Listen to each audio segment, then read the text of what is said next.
Welcome to Pop Psych 101 where we, licensed therapist Ryan and and licensed psychologist Dr. Hayley Roberts break down and analyze how mental health is represented in movies, shows, books, and across the pop culture and social media landscape. We will determine what lines up with real life and what is just pop culture fantasy. This is Pop Psych 101.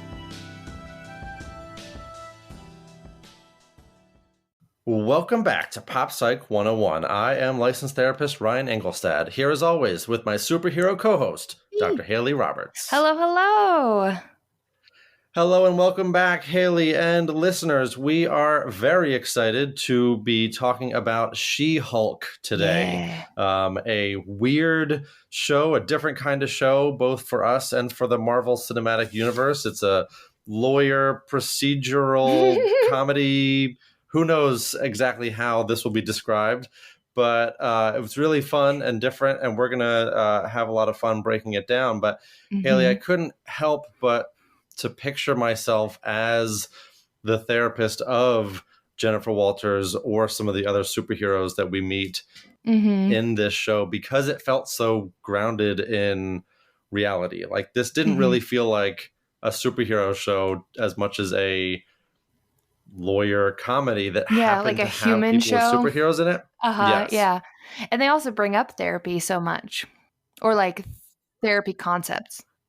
Yeah, and in really sort of normalized ways. It didn't feel like forced. It didn't feel like, oh, we're beating you over the head with, what is trauma and, look at this person having flashbacks. It's just like, no, it's sometimes people go to retreats and need group therapy, or sometimes people, have DBT lessons from their superhero cousin, whatever, totally normal. So, but it prompted the question for me, like, if you were in this world, and let's just say all superheroes could benefit from therapy just the way all people could benefit from therapy, who would you be most curious to work with? And let's just say all the superheroes. You don't have to be limited to, the MCU if you don't want to be. Well, I'm picking MCU. So, okay, cool. For me, I settled on Spider-Man. Tom Holland's version, I think, is the most accurate version of the character, because he's actually meant to be a teenager. He's meant to be kind of, for lack of a better word, like kind of an idiot, but like in an age way, not in like an intellectual way. But I love working with teenagers who are driven and want to do good and want to succeed and want to help, but just can't quite figure out how to do it. I also really like teenagers who kind of have adult ways about them, or like very mature for their age. Yes. Yeah, but also then turn around and are like, I have a crush on this person and I don't know what to do. So like have these like really mature moments, but then also like meltdown at these new teenage experiences. And I think Spider-Man is the perfect example of that. There's a lot of pressure on him, both to be a teenager, but also to be a superhero. And Tom Holland's version, I think, is very well done in they balance that pressure and that annoyance and that frustration really well. And I think working with a kid like that would be really fun, because it would be a lot of, well, when do you want to be a kid? When do you want to recognize that like there may be certain things that you do have to give up if you want to be a superhero? And also, like, when are times when you're going to be like, no, I don't want this great responsibility. I want to go to prom. Yeah. And I think that would be really fun to work with. Poor little guy. Yeah. So what about you? Do you have somebody that you're like, ooh, if I was this superhero's therapist, this would be it? Well, it's funny because that was the first one that popped into my head, but since you stole it, oh no, I will go in a slightly different direction, because I think something that's interesting about She-Hulk, and we'll go into that when we talk specifically about this person, but two other characters that came to mind are people who don't actually have superpowers, but are in this world, right? And they are ostensibly superheroes. So those two characters for me are Tony Stark, Iron Man, and Scott Lang, Ant-Man, I think are both two very interesting characters in this world. Obviously, Iron Man, like huge ego, tech billionaire guy who has some complicated dad issues and relationship issues. And obviously in the MCU, technically he is deceased, but working with him within the confines of who knows, maybe he's going to come back.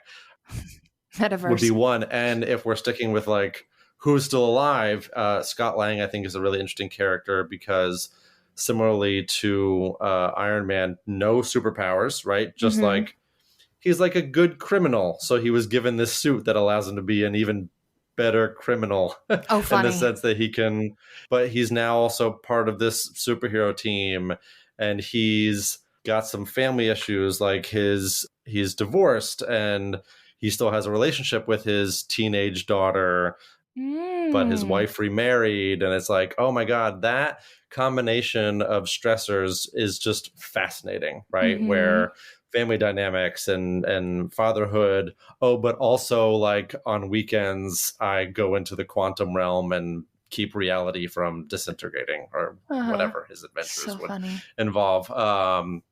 Isn't he a little flaky as a person? Yeah, well, yeah. I mean, certainly historically, like when we first meet him, it's basically like, oh, I'm in prison again. I got involved with a theft, and I said it was going to be my last one, but I got caught up. So now I'm basically in prison, and I miss months or in some cases years at a time away from his daughter. So yeah, not the best guy, but. Well, I don't mind a history of bad choices, but flakiness drives me nuts. But that's part of his like history. That's part of his like superhero arc is like going from this history, this life of crime, to this person who now has responsibilities and is part of this team, and is being seen in this very different way. Yeah. So that for me is really interesting and would make for a very interesting course of therapy if you were interested in it. Interesting. Yeah. Yeah. Cool. Yeah. So that brings us back to Jennifer Walters, and we are going to dive into She-Hulk and all the trials and tribulations that she goes through right after this break.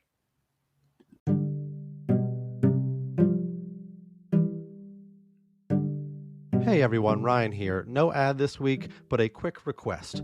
We would love to know where you follow us, so if you wouldn't mind taking 10 seconds while you're listening to today's episode, reach out to us on your social media of choice. Say hi, say what's up, request an episode topic. We would love to hear from you.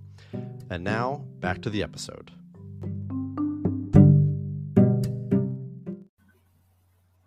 Pop Psych 101 discusses mental health as it is portrayed in pop culture media, and because of this, we often cover sensitive topics that can be triggering for some listeners.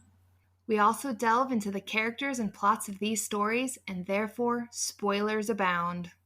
So please, use your discretion as you listen to the rest of the episode. She-Hulk Attorney at Law is an American television series created by Jennifer Gao for the streaming service Disney+. Based on Marvel character She-Hulk, and premiered over the summer of 2022. So here we are, something very current, Hayley, is something we were excited to talk about because in many ways it sort of dominated a lot of media and internet conversation, certainly for a couple weeks there when it was premiering, up into the somewhat weird and controversial last episode, like very meta fourth wall breaking. So a really fun show. For people who didn't already know a little bit about She-Hulk from her comics history, this was a pretty loyal adaptation. Like, she is a different type of character. She's meant to be funny. She's meant to be sort of a unique representation within the superhero world because she's grounded in the sense of like, hey, superheroes are doing all these crazy things. They inevitably going to run into legal issues. Like, wouldn't it be great if we had a superhero lawyer? And there we are. So, we're introduced to Jen Walters. Basically, within the first couple minutes, basically, she's, on a trip with her cousin Bruce. Bing, bang, boom. As every superhero story goes, the magic blood gets into her blood, and she is now a Hulk. And the sort of identity crisis begins pretty quickly. Yeah. And also like the origin story is very different. Yes. Yeah. Peter Parker is going about like kind of putting himself in situations where he's about to get bitten by a radioactive spider. And Totally. Yeah. Tony Stark builds himself a suit. And right. So like all these people kind of find themselves in positions that get them their superpowers or something like that. Whereas she was just going on vacation with her cousin and helping him out of a car and kind of thrust upon her in a way that's different. Yeah, it's definitely a unique circumstance, and then we can understand why a lot of her initial reaction is like, thanks, but no thanks. Number one, like, well, not that, yeah. So there's that, but there's also like Bruce kind of immediately tries to put it on her, like whether she likes it or not, she's a superhero now. She's going to be an Avenger. Like she has, all these sorts of responsibilities that come with these powers and abilities now, and she's kind of like, well, actually, I just want to go back to being a lawyer. And I thought you made a really interesting comparison in our notes where people just like Jennifer every day go through life-changing circumstances, not necessarily where they gain superpowers, but, whether usually it's... not that. Usually not that. Most of the time, not that. But, whether it's other types of life-changing circumstances, major losses, accidents, disabilities, things that through no fault of the person, they now have, whether it's a dual identity or a sort of major way that like they're seen, like, oh my gosh, you're the person that was in that crazy accident, or oh my gosh, you're the person that, this thing happened to. And then that becoming like the way that you're known, despite you probably not wanting to have anything to do with that, that shift in your in the way that you're perceived, or not even right? having had time to decide how much you want it to be a part of your identity, and then people being like, this is now your identity. Yeah, and that's basically what Bruce does to her in that first episode is tries to kind of prepare her in a way that he didn't get a chance to prepare. Like he has this whole binder full of lessons of what she has to kind of do to adapt to her Hulk experience. And then obviously based on his expectations, which for him, he did not have anyone to guide him. He was just a raging beast in many ways before he was a superhero. He was just sort of like an out of control monster, which was how he was seen as well. So based on those expectations, he was putting that on her of like, you're going to have to deal with all this stuff. And lo and behold, actually, that is not her experience at all. And I think that's one of the things that we start to see that's very different about Jen from the outset. So when you're seeing her, let's say, go through this adjustment in this immediate sense, and I think they really do a good job showing this, where it's like Hulk, feels like he's throwing all these crazy lessons at her, and she's just like, yeah, okay, check, what's next? Sort of hardly struggles at all with any of the things that he's sort of expecting her to struggle with. Yeah. Well, I think, as you know, like my favorite line from the whole series comes from this kind of like training montage where he basically is like, every time you have anger and fear, you're going to Hulk out and you're going to need to know how to control it. And she looks at him, she goes, anger and fear? Those are like the baseline of any woman existing. And that line resonated so strongly with me because I think being a woman, you're constantly just angry and afraid, but like not in a way where it's immediately like cortisol raising, but in a way that you are constantly able to kind of like manage it. And like, if you're walking down the street at night and there are people that you're like not sure kind of what's going on, you're able to like both be afraid and be like, okay, how afraid do I need to be? At what point do I need to like react on this fear? How much do I need to kind of manage my fear, keep it down?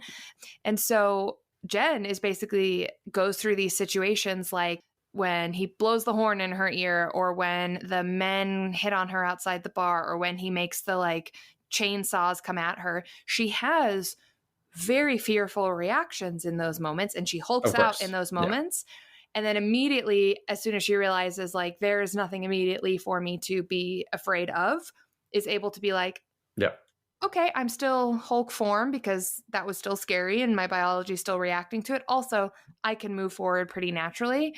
And I thought that was kind of cool in that, like, really representing, like, it's being a woman's not like a permanently scary thing, but it's also like kind of a permanently scary thing. There's certain things that I remember having conversations with my friends about, and our male friends were like, literally never even crossed my mind. Like, that's not something I've ever thought of. And we were like, I mean, you park close and in a lighted place when you know it's going to be dark when you come out of the grocery store. Yeah, it's just, I think that was like really well represented. Absolutely. And there's a really like popular, I want to say it's a Twitter thread or something that I've seen where it's basically like, women, if men didn't exist for 24 hours, like what would that change about how you, what you would do over the course of the day? Or what would you look forward to doing? Yeah. The number one thing is what? Running or going for a walk at night. Yes. Which is so crazy. Like, basically, like, I want to be able to like go for a jog without having to think about and if like it'll be not light. have to worry about it. Yeah. Yeah. Which is like so crazy.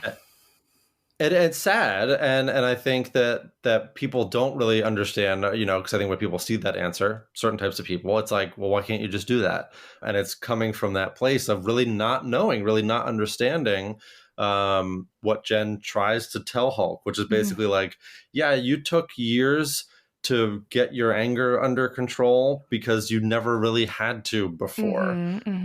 You know, you never had to practice these DBT skills to regulate your emotions. And whereas for her, like, this is normal, this is life, this is something that she's had to do just because she's a woman, and that those are things that she has to do to survive.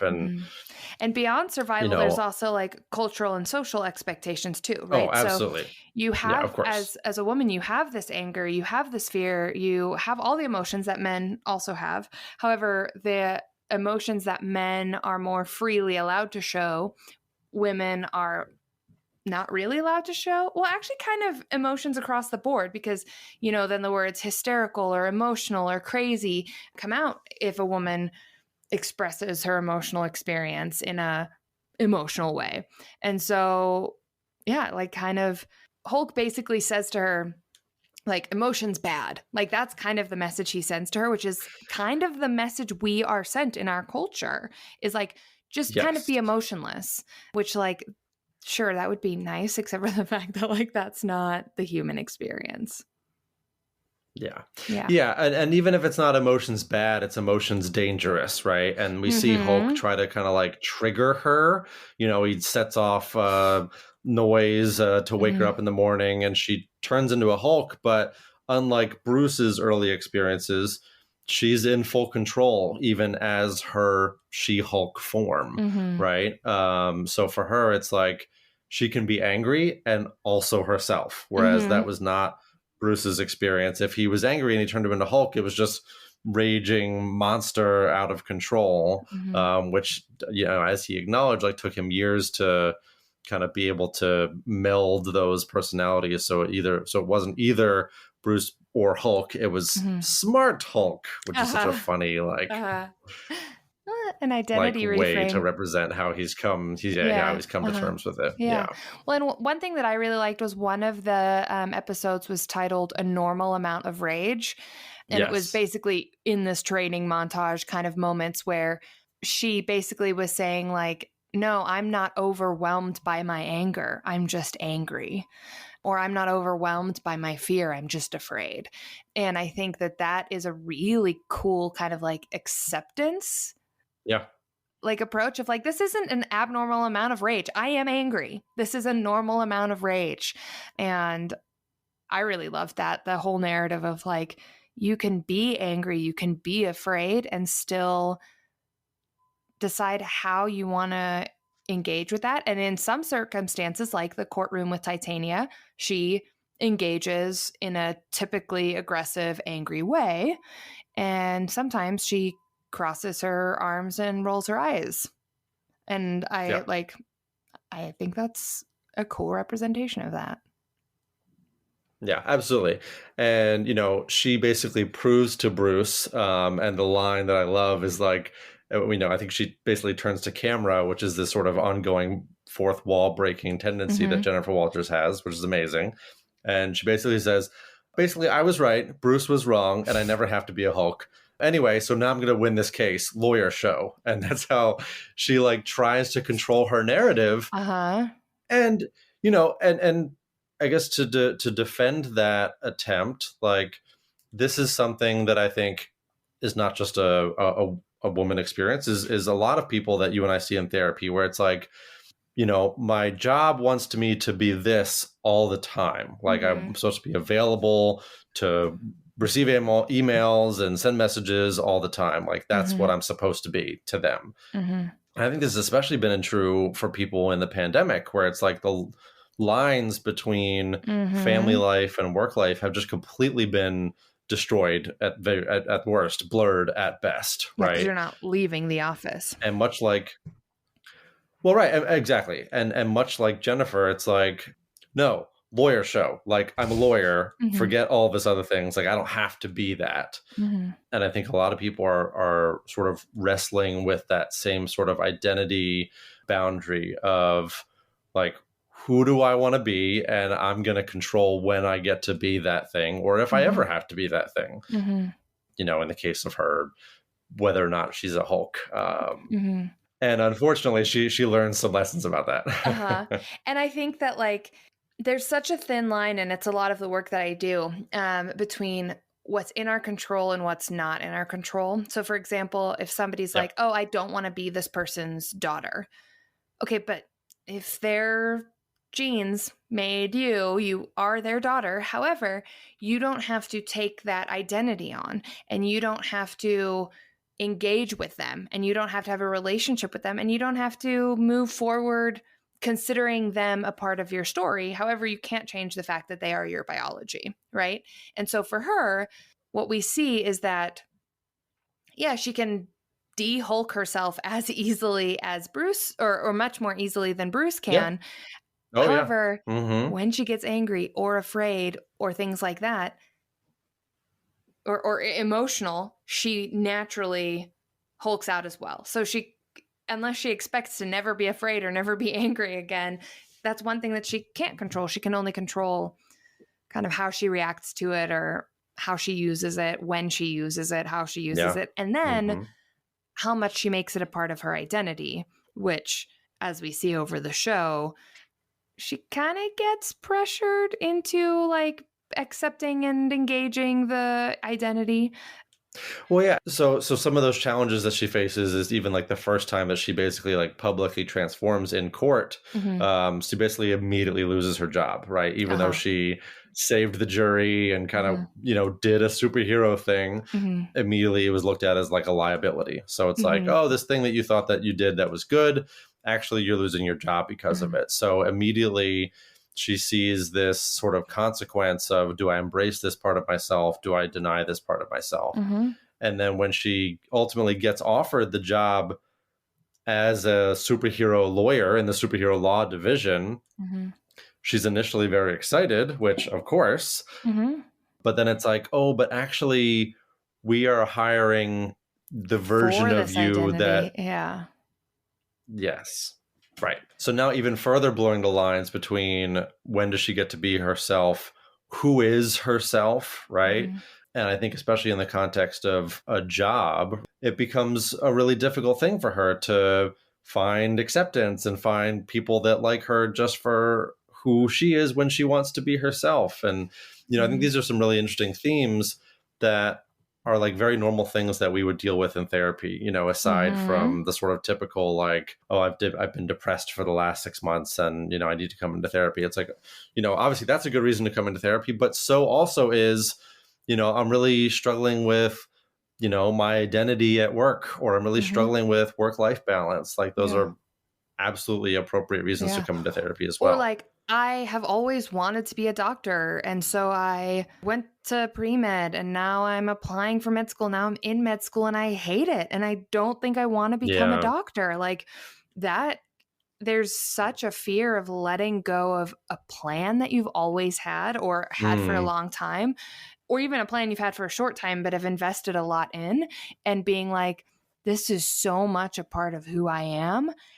How do I choose whether to continue forward with it for whatever valued reason, or how do I choose to let it go for whatever valued reason? And we see Jen do that explicitly because she has this moment of, I want to be a lawyer. She makes it very clear that she loves being a lawyer.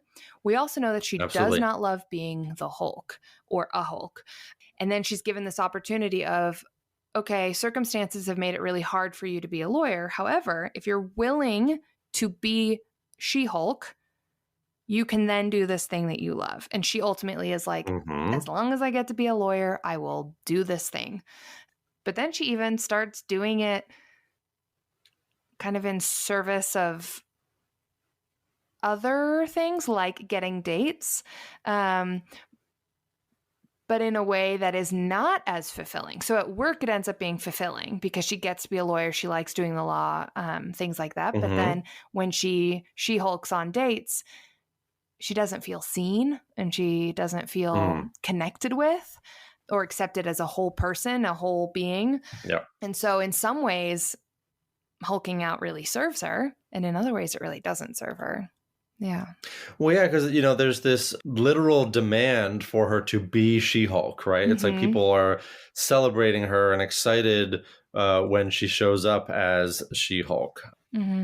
But it's like as soon as she is not She-Hulk, she is anonymous. She is, the sort of value that she reasonably hopes to have still as a person, and as a person who wants to have relationships and wants to have a job. It sort of like fades away. And for someone who then has to like fight to keep the She-Hulk name, the She-Hulk identity, it's just like this incredible internal conflict where it's like, is this something I actually care about? Is this something that I actually want? Or is it, am I just fighting for it because if I don't have this, I don't know what else I have? Like, what an incredible internal conflict for someone to deal with. Well, and I think that that's a really good separation of kind of like the two directions where that can go of, I don't want to let this go because I don't know what I am without this, versus like, I didn't think I wanted this, but now that it's possibly not going to be mine, I realize I do want it. It's become a part of me. I think this is such a silly example, but growing up, when there was like trying to decide like a flavor of something or what game we were going to play or something like that, my brother and I used to do rock, paper, scissors, where one of us would be one game and the other one would be the other game. But the rule was, once we start playing rock, paper, scissors, whoever wins, that's what we play, or that's the flavor you eat, or that's like, there's no changing it. So if you decide to go the rock, paper, scissors route, you have to know that you are okay with whatever the outcome is. And what that would sometimes do is the other person would be like, okay, well, let's do rock, paper, scissors. And then you'd be like, okay, no, I want chocolate. Right. And it like the minute there was like the possibility that like one of the options would be taken from you, you suddenly were like, actually, this is what I really want. I thought I didn't want it, or I thought I didn't know. And I don't know, like they kind of represented it as though like for Jen, it was just like a branding thing. Well, I'm just annoyed because that's what people have been calling me. Like, it's my name. But at the same time, I like, in order, even if that is where it starts, in order for her to have to keep it, she has to like show like, here's moments where I chose to identify this and like with intent and meaning and potentially value. And I think even if it was cognitive dissonance through that process, she really started to recognize like, oh, I have chosen to accept this identity time and time again. Well, yeah. And not only that, and they, there was this sort of moment where she's, reluctantly calling up all the bad dates that she had that she identified herself as, and they identified her as She-Hulk. And I think somebody even says to her like, wow, you were really willing to publicly embarrass yourself. And she's kind of like, like that's one of the things I'm best at, or like, and she, embraces it in the sort of spirit of self-deprecation. And she does sort of have a little bit of that over the course of the show where, it just feels like this sort of sense of she has acceptance, right, of the fact that she is She-Hulk, but at the same time, there's this dissatisfaction, and maybe I'm overanalyzing. You can correct me, but it's like, there's just like this sense of, this is not what I wanted my life to be, and I'm still kind of dealing and figuring that out. Yeah, even as she has sort of unique experiences with it. Yeah. And I think there's multiple things, because her kind of parading her dates out there, to me, didn't come across self-deprecating as much as like, dude, I got a list of guys that stated me as She-Hulk and it did not go well. And like, I'm not sure, it's kind of embarrassing to be like they weren't interested, but also like, yeah, they weren't interested. However, well, she wins the case. Yeah. Yeah. But also like, to me, it doesn't feel self-deprecating. It feels like very like, I mean, yeah, it sucks, but also like, yeah, who cares? However, when you speak about her identity as She-Hulk specifically, so in I think she as a whole is a very confident woman. I think her confidence in her desire to be She-Hulk, still developing. So I think where you speak there of being a little self-deprecating, a little bit resistant, a little bit woe is me. Yeah, which is also totally natural, right? So an example that I have is I work with a lot of people with medical conditions, and you get a diabetes diagnosis or a cancer diagnosis, and you're willing to be like, okay, this is my life now. I'm going to treat it. I'm going to check my insulin every day. I'm going to get chemo. I'm going to do these things. And then you have the days of like, Hayley, I get it, but I hate it. It's not fair that you don't have to check your blood sugar every day. This sucks. I don't want this to be a part of my identity. I recognize that it is. I accept that it is. I don't like it. And both can be true. Both can truly be true. And I think the hope is that over time, the second feeling becomes less overwhelming and the first feeling becomes more present. But I think right now she's really in this phase of like a lot of pressure from a lot of people of like idolizing the idea of her being She-Hulk, and then eventually villainizing the idea of her being She-Hulk, and her being like, I don't want either of these. Like, I don't want to be the She-Hulk you want me to be. I think a perfect example of it, and as a curly-haired girl, I had a very visceral reaction. Her aunt like plays with her hair at one point and says like, oh, let's get this hair to look more like She-Hulk's. And I like lost my mind, because I was like, oh, the number of times people have been like, your hair would be look so much nicer if you didn't wear it curly. But in that moment, even this woman who like we assume really loves her is like, oh, there's this like other version of you that like would be better if you like just made your hair like the She-Hulks, or if you were just more stronger like the She-Hulk, or just, and that's a lot of pressure, I think, of trying to not only identify whether you want this to be a part of your identity, but also like, how do you want this to be a part of your identity? Yeah.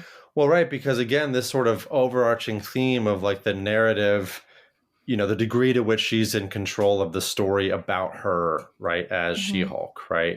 Because this happens in her case with Emil Blonsky, Abomination, where she's able to kind of win the case very impressively. And then it's just kind of like, okay, Mr. Blonsky, like, you're on your own. Please just stay out of trouble. And one of the quotes is that he says is, saying to Jennifer is like, they're going to write a story about you one way or the other. So it's better to be a part of it in that sense of like, better to have a say in what the story is and the way that it's told.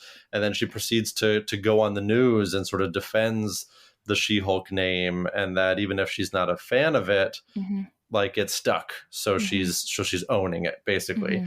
And then as soon as she has this positive moment, the anchor announces that they're going to like take a break and then talk about her diet and exercise secrets next. Yeah. So it's like, oh man. And this was like the push and pull of her across the course of these episodes, where it's like, oh, she's figuring it out. Oh, it's falling apart. Oh, she's finding comfort. Oh, it's blowing up in her face. And, and I think that's a really good representation of what like non-superheroes people's life is like, where, even in therapy, even coming into therapy, and you and I have talked about this before, ending therapy is just an acknowledgement of like, hey, things are good right now and you're handling them well.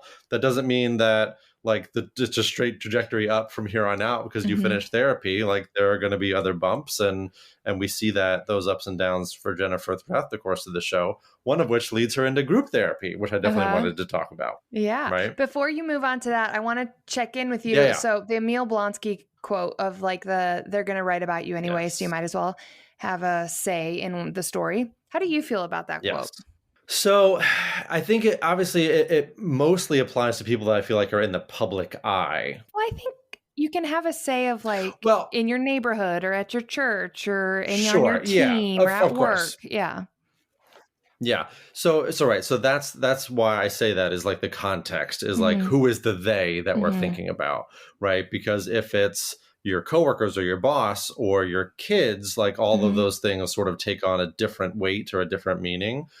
So it's like they're going to have a perception of you. They're telling themselves a story about you. Better to kind of have that active role and you know, to the extent that we can, like have that active influence over it. So I like the mindset.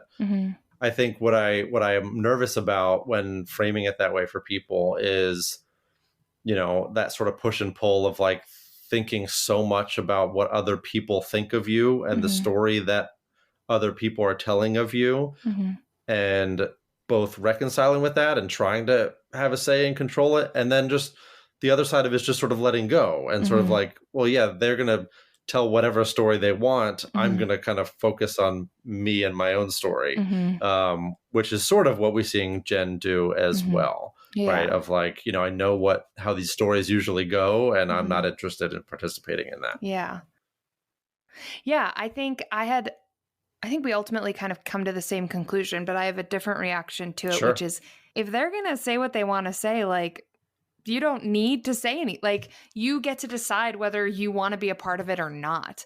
And I know a lot of people, I see it all the time of like on like celebrity Instagrams and stuff are like, when are you going to come out and tell us your side of the story? We deserve it, blah, blah, blah. And I'm like, you don't deserve anything. Like, they get to decide whether they want to share their side of the story or not. Yeah. And I think that that's a really important thing is like, there's a story that's going to be told about you, whether it's your coworkers or whether it's the general public because you're a celebrity. Yeah. You get to decide whether you want to participate in that story or not. Because like, even sometimes when you participate, they will be like, oh, she was obsessed with herself as the She-Hulk and all she cares about is that we see her as the She-Hulk. And she's like, oh my God, I just came out so that you guys would stop talking about it. Now you're talking about it more.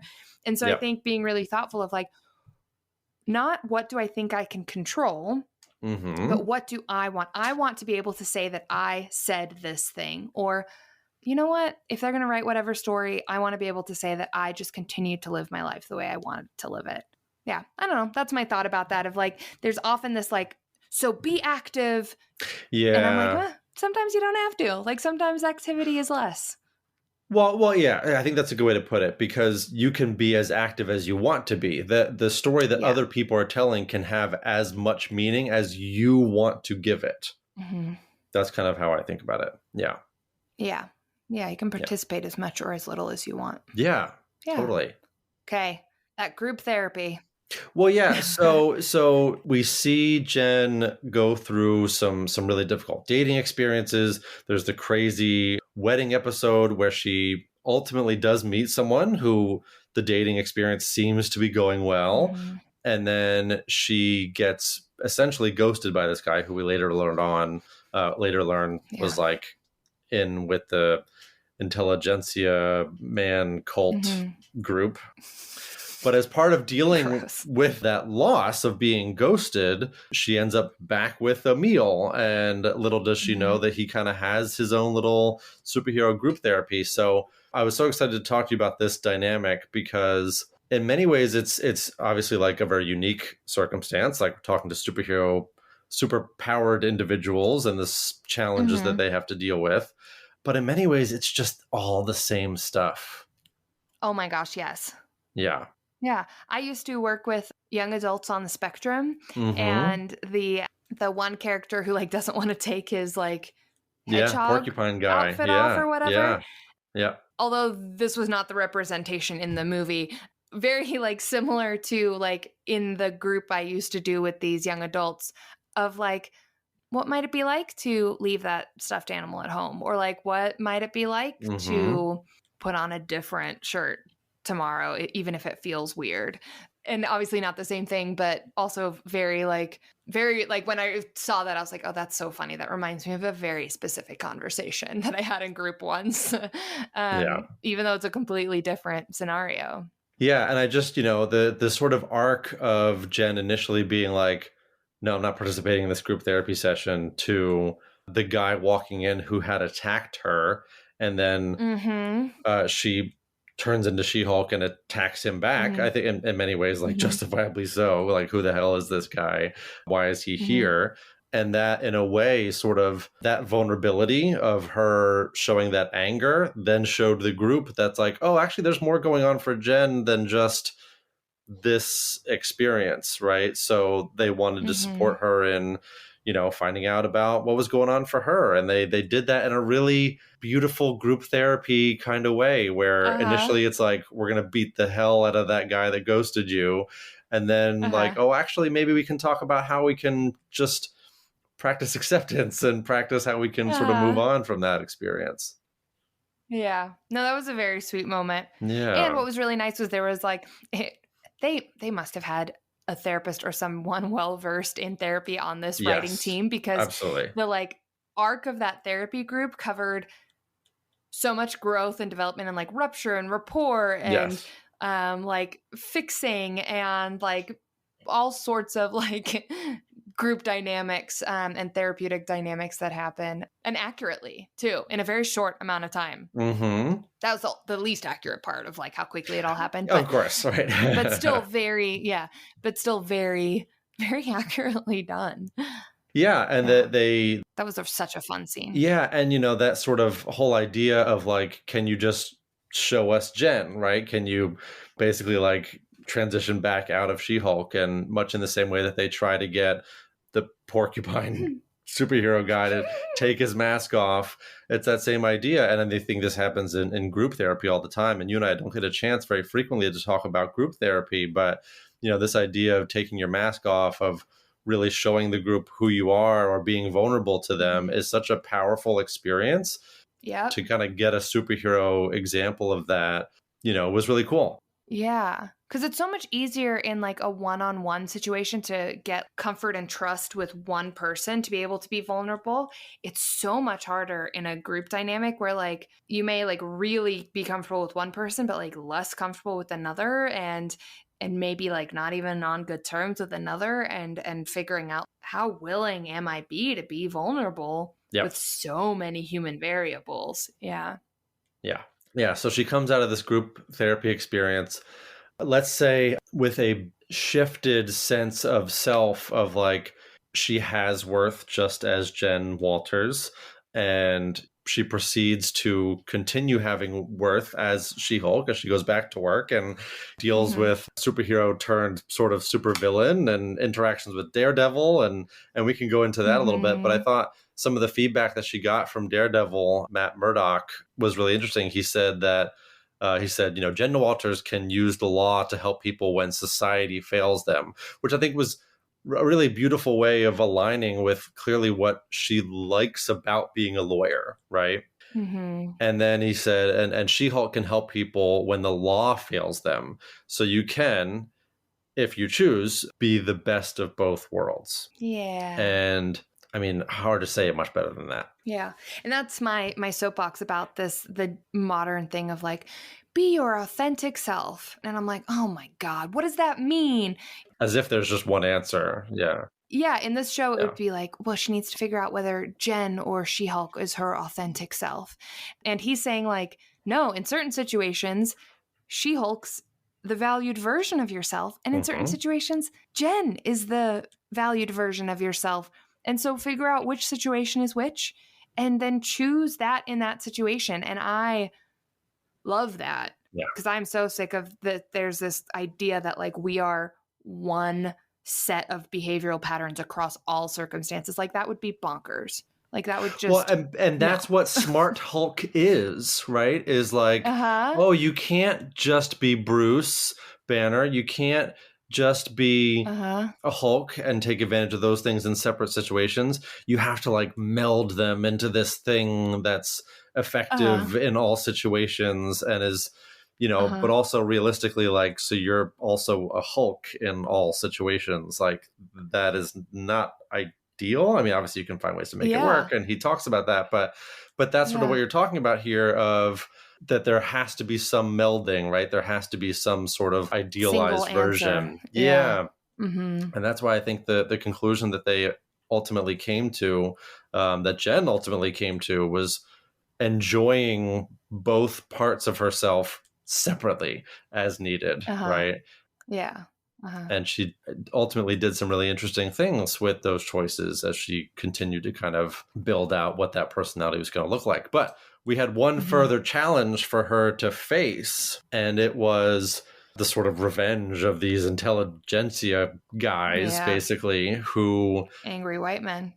yeah, exactly. So, you know, they basically do like revenge porn on her, and it's terrible. And in her moment of triumph, where she's women lawyer of the year, which has its own problems, and then she's one of like 10. Yeah, exactly. A lot of problems with that ceremony. But then it gets even worse because it sort of gets hacked and hijacked, and again, justifiably so, she has a very intense and emotional reaction to that experience.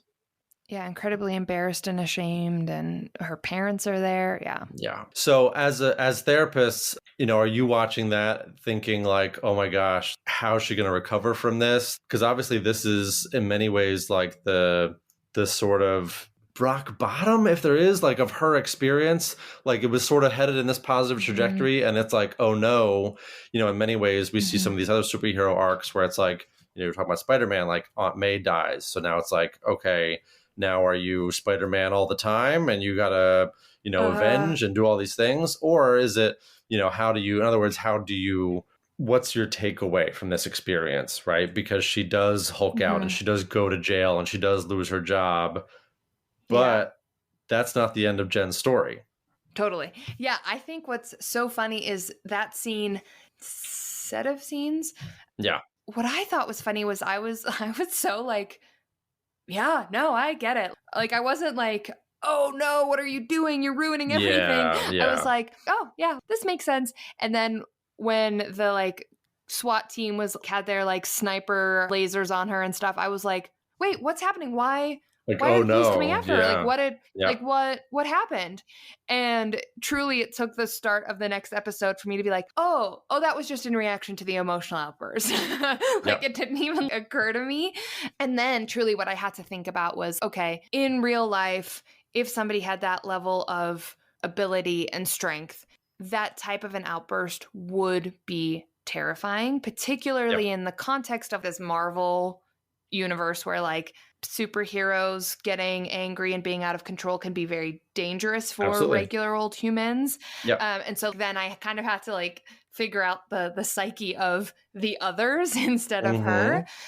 I think that was kind of more my reaction. And then frustration of people are not allowed to have moments of, you know, like you can have like 10 well-contained, beautiful, wonderful moments and then one really just like emotional overwhelm moment and it like tears it all down. And I think that's such a realistic description and I think it sucks. And I think, should she take responsibility for it? 100%. Like, she did it. She made a set of choices, because there's a difference between controlling your emotions versus controlling your emotional expression. So she couldn't control her anger and her embarrassment and her shame in those moments. She could control her emotional expression. She's ultimately human-like, and so got overwhelmed, which we all do. But also, it ultimately, like, it kind of starts getting better and turning out a little bit more. But yeah, I was pretty frustrated of like, oh, let's just recognize that like the whole world just saw a video of her having sex. Yeah, and you know, it's an interesting arc as when you bring it back to the first episode where it's like, I don't need to be taught how to regulate my emotions. Like, that's the thing that I know best how to do. And then for her, quote unquote, one of her lower moments of the series to be her quote unquote losing control of her anger. But as the audience, we're seeing that as, in many ways, like a justified loss of control, right? A justified rage, right? Of that experience.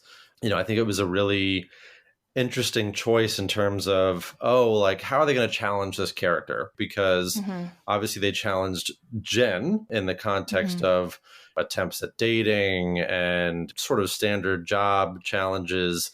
But even the ways in which they quote unquote challenged She-Hulk, she was pretty able to handle herself in all like physical confrontations. Like every mini battle that happened, she fought off Titania and Daredevil and whatever that frog guy was. Yeah, exactly. Yeah. So that was never really a challenge for her. So the biggest challenge to Jen was the combination, right? It's, you're receiving this award as She-Hulk, but what's being revealed and in many ways like criticized or ridiculed is Jen, right? Is this private moment of yours. So it's the combination of her experiences that's being challenged, not just one or either individually that she had, over the course of the episode start to really overcome. Yeah. Yeah. And I think like this is a slightly different situation because like the video was hidden and stuff. But when like celebrities' nude photos get leaked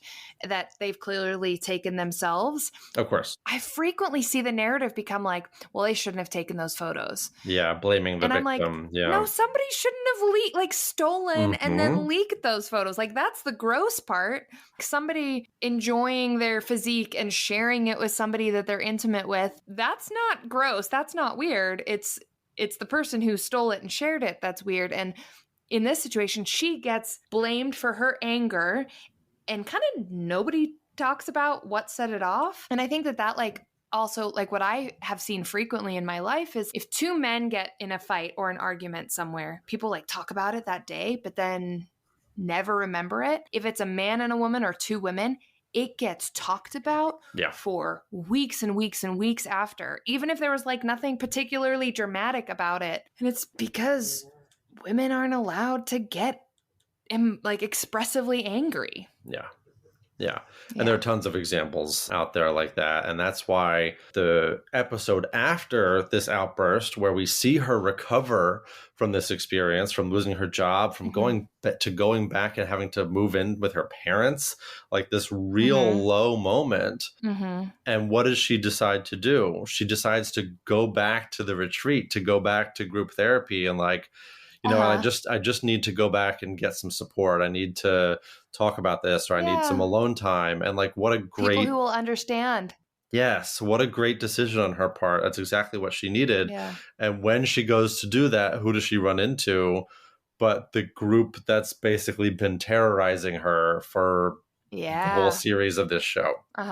Todd. And that's where we get the sort of ultimate fourth wall breaking is the peak, which was, for me, really cool of like, and I think Jen kind of named it so well. She said like, really, this is what we're doing? Like the bad guy from the cult gets some of my blood and now he's a Hulk too. And now Titania's here and all of a sudden the Hulk's here and, Abomination's here. And it's like, that would have been a very sort of stereotypical, like ultimate battle Marvel plot point ending. Yeah. Like Kevin says, well, this is the way we always do it. This is the way it's always been. And to Jen's credit, she does not want that to be her story. Yeah, she's like, no, this is not how I'm doing this. Yeah, and I thought it was such a cool way to kind of illustrate what taking control of your narrative like literally can be, right? Because obviously she does it in a very like meta way of, Kevin is the ultimate storyteller and you have to go advocate to him and nobody talks to Kevin. No, but she kind of fought her way through and advocated and convinced Kevin that this could be a different kind of story, that this could be her story. And Kevin, whatever entity he is, the robot knowledge, Kevin, whatever, the AI Kevin, agrees to it. And it's basically like, we sort of erase that whole classic Marvel battle ending, and it's just like, actually the cops showed up and Daredevil showed up because he was requested into the story, and so it was provided to Jen. She's like, I want this man that I have a healthy relationship with to be there in my final moment. Great. Yeah. Love it. I know. I love it too.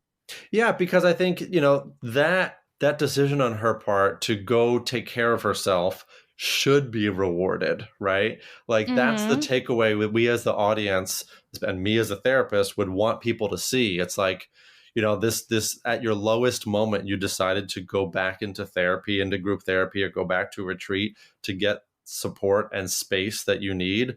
Awesome decision. That should be rewarded. You should grow and learn from that. It shouldn't result in an ultimate battle where you're forced to confront every, demon that you've had, over the past, however long this series is supposed to take over the course of. But well, and what I also really like about it is if you do find yourself like you go and you think you're going to have this really pretty nice experience where you're going to be in the sauna and you're going to sweat it out, and then you're like, okay, cool. Now I'm in this grand battle and forced to face everything. You in that moment get to decide, okay, I'm here. How do I want to move forward? Like, how do I want to participate in this? Now, what sucks is she's able to like decide like what Blonsky does, and that Bruce goes back to space, and that Titania disappears, and that so she gets to control other people, which we cannot do. Of course. But we can control, like I say to my patients all the time, like it's pretty hard to fight with somebody who's not fighting with you. So if you don't want to fight with them, don't fight with them. Yep. Sit in silence, walk away, start singing a song, like whatever it is you want to do. Yeah. You get to decide. Or if you want to, you get to fight. And sometimes that's what you choose. But yeah, I really like she, like you said, kind of takes control of her own narrative in that moment. Yeah. And the meta communication I love. Yes, same, because I think that's who this character is, right? Is she wants to tell her own story directly to the audience, even knowing how the audience sees her in some regards. That she's like in on it. She's in on the joke. She's in on the theme. She's in on what people want to see. And yet she's going to tell her story the way she wants to tell it anyway. Well, didn't you say that they were like review bombed by like people that were mad that there's this female take, kind of like the Ghostbusters situation? Yeah, pretty much. I mean, if you search, and I'm not suggesting that you do this, but if you search, She-Hulk on TikTok or Twitter or things or YouTube, you will see people having really strong feelings for really weak reasons about the show. Gross. And yeah, gross, I think is the right way to describe it. And it feels like the writers recognized probably pretty early on that this show was going to get this reaction. So they basically wrote those reactors into the show. Yeah, she meta communicated that the whole way through. Yes. Yeah. And I thought that was really genius because you could show the audience that like, actually, we're already ahead of you. We know how you're reacting to this along the way, and we're working with it. Yeah. And I thought that was really smart because that, for me at least, earns a sense of trust of like, okay, they know what they're doing. Yes, we can tune out all of these people who would have some really unreasonable feelings about whether this is a worthy story to tell or not. And we can just kind of trust these people to kind of go along the ride that they're doing something of value and in a different way and in their own way. And that is good. That is a good thing that's happening. Yeah. Yeah. I love that. Yeah. So stick around because we also have some breakdown of, the legal stuff of this show. You have your own Jen. We have our own Jen legal expert. So stick around. We're going to play around with that a little bit and have some fun. And we'll do some reviews specifically of those parts of this show. So please stick around for that.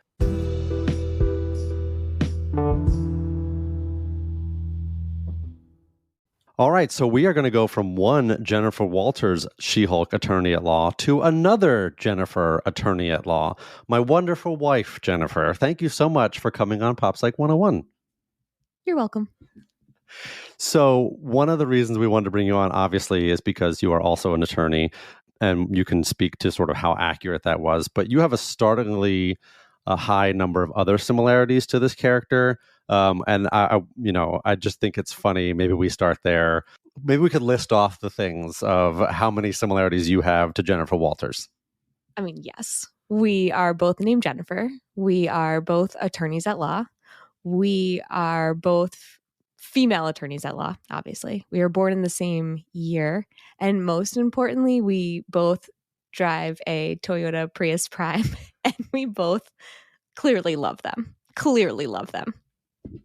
Fantastic. Yeah. So there's probably a lot of emotional transference for you watching her poor little car get destroyed. That was heartbreaking. I was so sad. And obviously, a lot of the legal stuff that she went through too was maybe some of the things you could relate to or not. But some of those things are what I wanted to ask you about. So, Hayley and I talked about the sort of emotional experience as a woman, having to control her emotions and why she's so much better at it than Bruce, really from the get-go. But you and I were talking about how, as an attorney, that this is actually a skill that you need sometimes as well. Yeah, absolutely. Any attorney, and not just a female attorney, but any attorney has to be able to control their emotions. There are some attorneys out there, and obviously not all attorneys, who will try to get under your skin or try to frustrate you in order to help their client, or sometimes just because they're not such a great person and that's what they want to do. So you have to be able to turn those feelings not off, but down, and look at what you're doing from the perspective of what's the best thing to do for my client, not necessarily how much do I want to scream at that person right now. Yeah, and it was interesting. The villain, one of the villains of the series, Titania, it felt like that was the main way that she was fighting Jennifer Walters, was just like annoying her, trying to get her to either turn into She-Hulk or to fight her or take her name away. So I thought that was really interesting, the sort of way that she was tested. It wasn't really her strength as much as her emotional strength. Yeah, that's a really good point. Also, I love that actress, so that just every scene with her was enjoyable to me. But that's true. I mean, throughout the series, she keeps trying to do things to get a reaction from her. So imagine someone taking your name and putting it on a billboard. That is infuriating. A name you don't even like. Oh, that's worse. Yeah. So there were some really interesting similarities, obviously, to actual law practice, but I'm curious about some of the differences that you might have noticed. It seems like Jennifer Walters, as soon as she takes over this superhero law division, is practicing a lot of different types of law. Now, as therapists, Hayley and I can do different types of therapy, work with different types of clients in different circumstances in some ways, but I feel like for attorneys, that's not necessarily the same circumstance.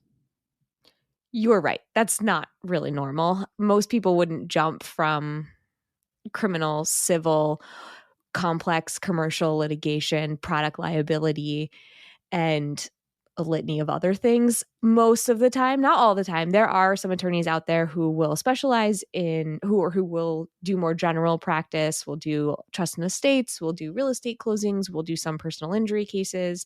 That will be more broad of a practice.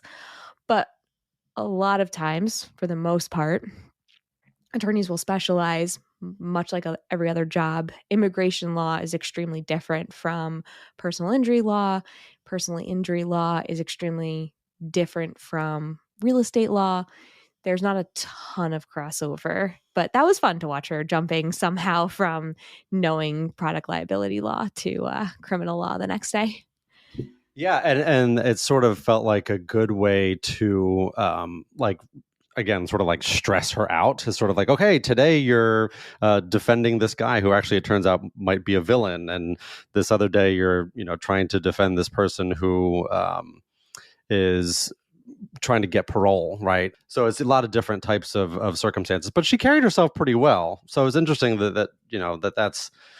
Well, yeah, because at no point did she actually argue law. She wasn't arguing the cases that are involved in law. She was just giving very nice speeches, which is very nice writing. Well, right, but to your point, is not really an accurate representation of what it is to be a lawyer necessarily, as much as it is to be a TV lawyer. Yeah, I'd agree with that. Yeah, and another sort of classic TV lawyer trope is that the sort of speed of which these cases and situations that she's dealing with are probably vastly different in the show than they are in real life. Oh, yes, 100%. I mean, in the show, it seemed like every case seemed to be resolved within 30 minutes, maybe 2 days. Yeah, hey, I'd like to see a judge. Definitely not how that works. Obviously, every state and jurisdiction is different, but as you know, having now lived with me for this long, cases will go on for years frequently, even in jurisdictions that are referred to as quote unquote rocket dockets. Those cases are still going to take months at the best. It's very rare, except in maybe like landlord tenant and emergency cases, that a case is going to go through in a matter of even days or weeks. Criminal cases will usually move faster simply because there's a constitutional right to a speedy trial by jury. But typically, most other cases will take their time. Yeah, so that's the magic of television, where they can go from, hey, look at this person that you just met that, wanted legal assistance, to being in court the next day. Well, yeah. I mean, just from a perspective, you got to file a complaint and you got to do an answer. And obviously, I'm not giving legal advice to your listeners or Jennifer Walters, obviously, but you have to file a complaint. They have to file an answer. There's a whole discovery period. There are motions to be filed, and then you have to wait for somebody to be able to try your case. It takes time. Yeah, and you mentioned motions being filed, and that was one of the sort of moments that much like Hayley and I kind of geek out when the Hulk mentioned dialectic behavioral therapy. There was a moment where it's like, oh, this is a thing that's real. Like, this is a thing that sort of cut close to what actual law practice looked like.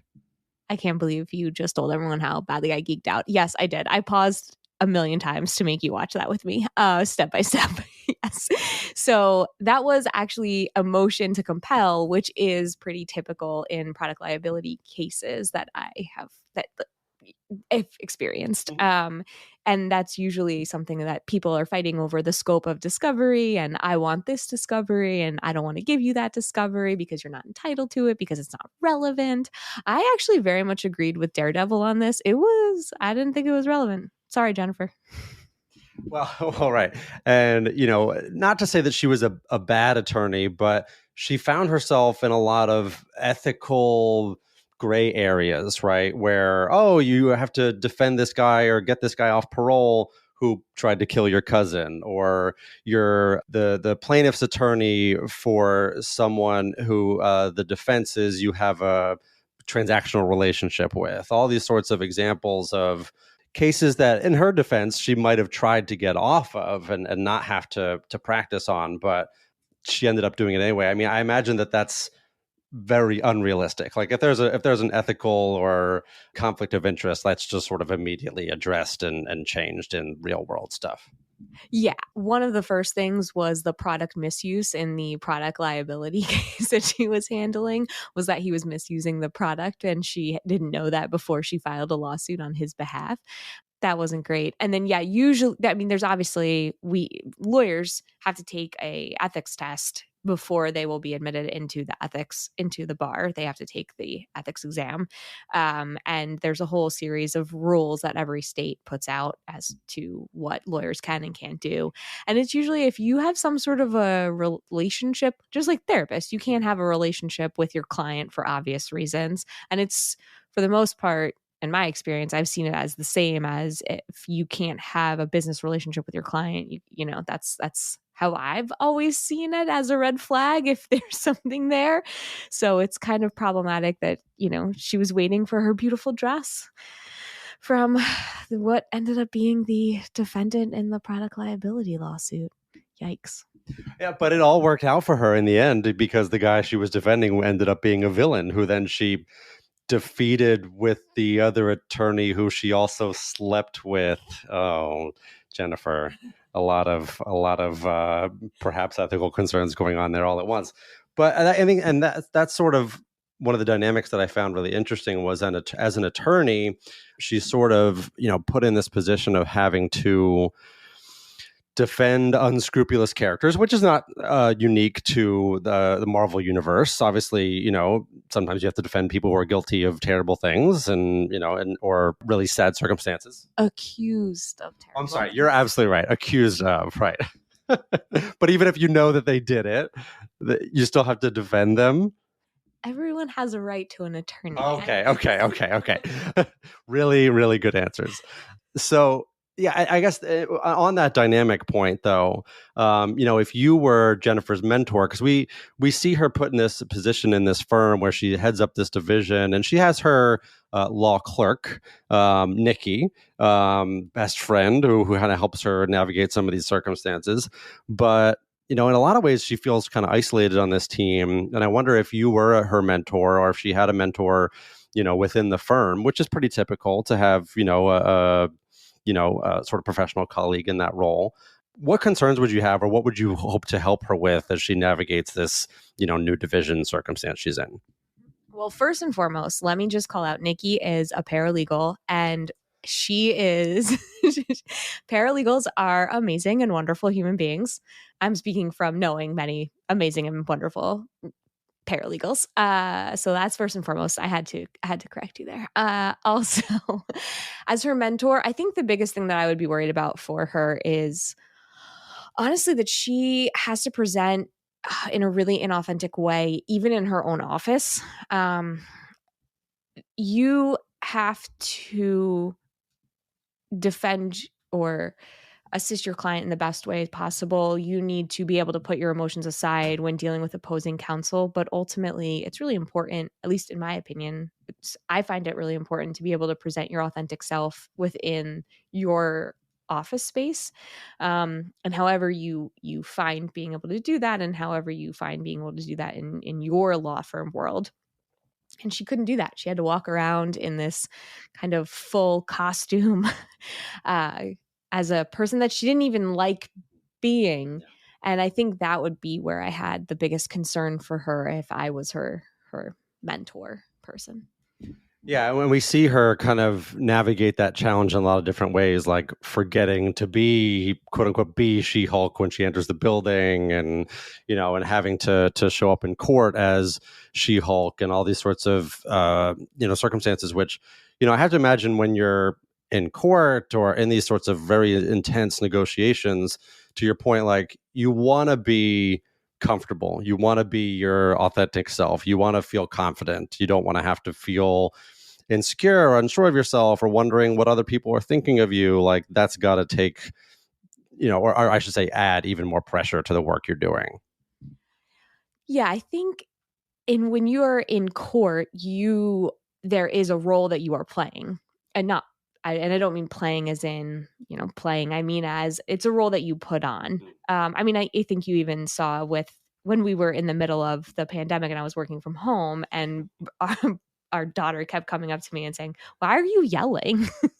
And that was just because it was a role that she had never seen or heard me in before, is a much more assertive, aggressive person.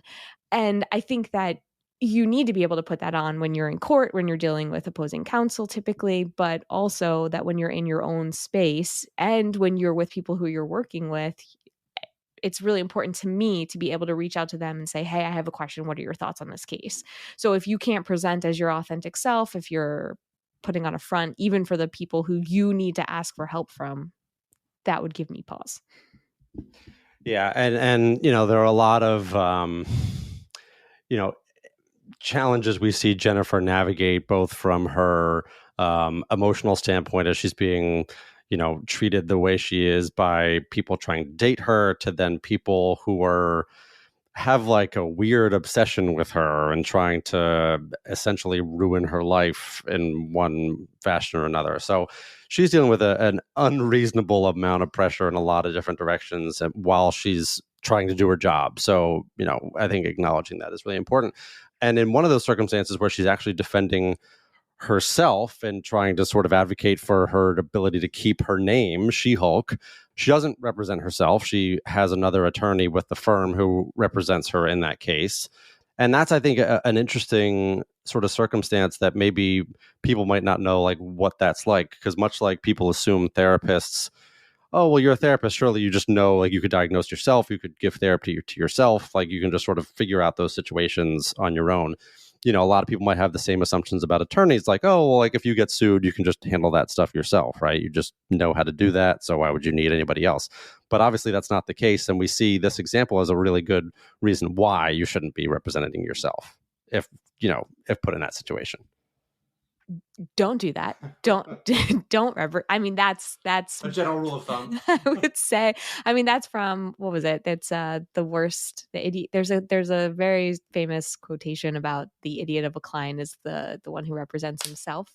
I mean, ultimately, that is just it's not a decision I would make. Is typically you have to be able to you want someone who has clear eyes. You want someone who has the ability to look at this logically, who can look at it without the bias that you inevitably have if you're being sued and the emotional connection to a case that you're being sued in. So I would want somebody who didn't have that to look at a case that I was being sued in and give me a realistic analysis and breakdown of what my liability, or in that particular case, they were suing her for copyright infringement, right? To prevent. Yes. Titania was suing her for the use of the name. Yep.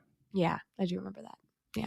Yeah. So, obviously it's just a 10 episode series, and it's interesting to see the way they represent the sort of law world through the lens of someone who is a superhero, but like doesn't want to be. So I wonder, as an attorney, let's say on a scale of 1 to 5 Prius primes, how entertaining first did you find She-Hulk? A solid 4.27. Nice. So pretty entertaining. And obviously we could see why. You have a lot of personal connections to the character. Yes. Like, I mean, just when she started driving that Prius Prime, I was so excited. And there's just even the conversation about student loans. I mean, it was just great. It was really great. Yeah, it was great. And I guess from the legal perspective, we already kind of broke down some of the things that were maybe unrealistic, some of the things that you really liked in terms of how they handled the legal portrayals. So I guess from a lawyer's opinion, from an accuracy standpoint, on a scale of 1 to 5, twerking Megan Thee Stallions, how accurate did you find the legal content of She-Hulk Attorney at Law? Oh, that's a tough one. I mean, ultimately, there were some realistic aspects of it. Motion practice, going before judges, pretty on point for that.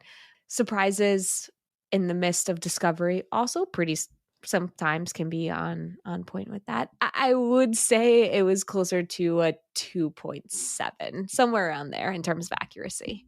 Yeah, and we've seen examples of this with mental health as well, where it's sort of like used to ground the show or the movie in like a familiar subject without necessarily needing to be totally realistic in terms of what the processes actually look like.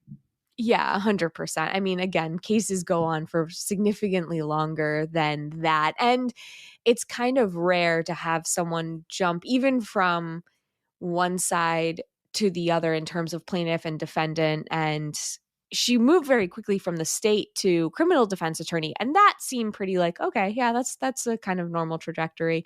But then to go from that to suddenly being involved in a product liability lawsuit and trying to collect enough for a class action by getting that seemed a little bit of a stretch, that she would suddenly have enough knowledge that quickly. So yeah, so right in the middle of the road, and obviously this is I think just like Hayley and I are excited to see mental health topics covered. I imagine you're also excited when it's like, oh, a show is actually trying to incorporate law, but like in a fun, funny, casual kind of way. I imagine that's something is that fun for you as well? This one was fun. Sometimes I can't watch because it's infuriating. I just can't. I can't. If I see one more objection, that's just ridiculous. I can't watch them. But this one was fun and funny, and they didn't kind of play it out as much as some of the others. Okay, well, cool. Well, we appreciate you coming on the show to talk and share your legal expertise with us. We'll be happy to have you on again if we get She-Hulk season 2. Awesome. I would really like more Madison with a Y. I just would really like her and Wong as a buddy show. That would really make me happy. Yes. Madison with a Y, but not where you think. And Wongers, are really good sidekicks to some of the legal challenges that Jennifer is finding herself in. Yeah. We can only hope. All right. Well, thank you so much again. And back to Pop Psych 101.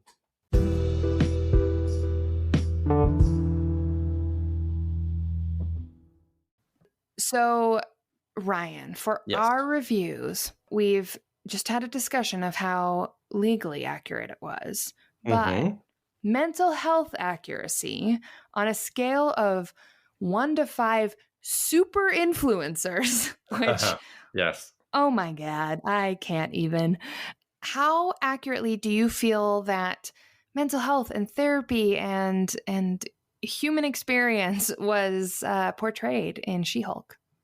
Yeah, so, the moment Smart Hulk said DBT or said dialectic behavioral therapy, I think that's when I texted you and I was like, I don't even care what happens over the rest of the show. Like, we're talking about this. We're going to talk about this. Yes. I was so excited because, what a great sort of niche thing for people to be like, dialectic behavioral therapy. Like, what is that? Look it up. It is tons of fascinating skills-based approaches that people can benefit from. And it's one of my personal favorite of therapeutic approaches. But that aside, because of the sort of unique way that this show was presented, right? Fourth wall breaking, a perfect group therapy session in 5 minutes or less. Naturally, some of it was, let's say, not based in real life. Of course, it's a superhero show. So some of the aspects of that are going to be colored by the genre that it's in. But that being said, I really want to applaud it for being really based in reality from a human perspective. Jen's dealing with real human issues that I would advocate that anyone could come into therapy for those things. So it's really good outside of the like superhero genre stuff they had to do to kind of keep the plot moving. So that's why I want to give it like a 4.3 out of 5 for accuracy. Like really good, not a lot of notes other than like the pacing of things, which I think you just kind of have to do sometimes. But really appreciate the MCU continuing to incorporate mental health themes in a healthy way. Yeah. Like metaphorically, there's certain things that, okay, obviously we don't have people turning into Hulk, but like we spoke about uncontrolled changes in our lives. Like that was very metaphorically well done. I agree. I think a 4.3 is great because I was like 4.5 sounds too high. And I was like, but 4 sounds too low. So then when you said 4.3, I was like, oh, yeah, that's where that lands. So we found it. Cool. Good. So then on an entertainment value, Hayley, on a scale of 1 to 5 surprise Hulk cousin nephew siblings, it's Bruce is her cousin. So Bruce's surprise son is her second cousin. Scar. Who knows where that's going to go, but what a weird random surprise character introduction. I already forgot about that. I think it's like a cousin once removed. Sure. On a scale of surprise Hulk cousin, second cousin, how entertaining did you find She-Hulk, Attorney at Law? I think 4.8. I loved it. I think, interestingly enough, I think the last episode was my least favorite. Okay. In terms of content, because I was a little confused. I was like, I'm kind of like, what? And it Did also you think was you like had hit a wrong button turn. when it left the Disney Plus menu? So that's the type of stuff that made me actually love it. Was I was like, oh, good. Once, so it was like kind of confusing, and then suddenly they like just took this like sharp left turn, and they're like, we're going to be so breaking the fourth wall so much that I loved that. I was like, this is fun. This is so different. It's so funky. It's so weird. Being in the writer's room, it was so funny. That menu screen situation was so well done. Like I was like, this is incredible. 4.8. I think as soon as we were done, I like texted you and I was like, I love it. Like I love it so much. Like I don't even know if I have anything to say, but I love it so much. I think like after the second episode, I forgot that I was watching it for this, and I stopped taking notes because I'm just going to watch the next one. I'm just going to watch the next one because I was enjoying it so much. What a great feeling. Yeah. Yeah. Immediately texted my brother and was like, watch it. So super fun. I love the female narrative, like the explicit female narrative. Absolutely. Which I can recognize why some people would hate that. But I loved it. I thought it was fun, especially like it's so standalone. I think the only place where you need to have a little bit of knowledge is knowing who Daredevil is. I think that's the only helps, place but it's where not you need necessary. Yeah. I wonder, like, if when this blind man walks into the courtroom, if you don't know who he is, if it makes it a little bit more confusing. But right, like I was like, and my wife was like, "Oh, who's this guy? Like, why are we supposed to know who he is?" She's like, "Why are you gasping?" Yeah. And I just have a general knowledge of comics, so I knew exactly who he was, but I never watched the show. Yep. But yeah, I enjoyed it, every moment of it. There's a few moments even throughout the season where if they had stopped even after that episode, I still would have been completely happy with it as well. So yeah, I think they did well, and it was entertaining the whole way through and fun. And her work friend Nikki was great. And yeah, I could say a lot of even more amazing things, but yeah, I loved it. 4.8 out of 5. Yes. Yeah, her work friend and shouts to Wong, lots of great great, like cameos and appearances, lots of great characters. So oh my gosh, that Wong relationship with the woman from the magic show, that was like such a fun little like friendship that was created. I loved that. Yes, we love a good random sort of character, a random relationship. Always good to kind of keep a narrative churning. Yeah, so kudos to Disney. Keep it up. We love our Marvel content to have, grounded human, even potentially mental health topics addressed. So thank you all for listening. As always, if there are more weird shows or Marvel things you want us to cover, please let us know. Otherwise, thank you all, as always, for suggesting things and for listening. And you can follow us along, as always, on all of our social medias at PopPsych101. Bye. Bye.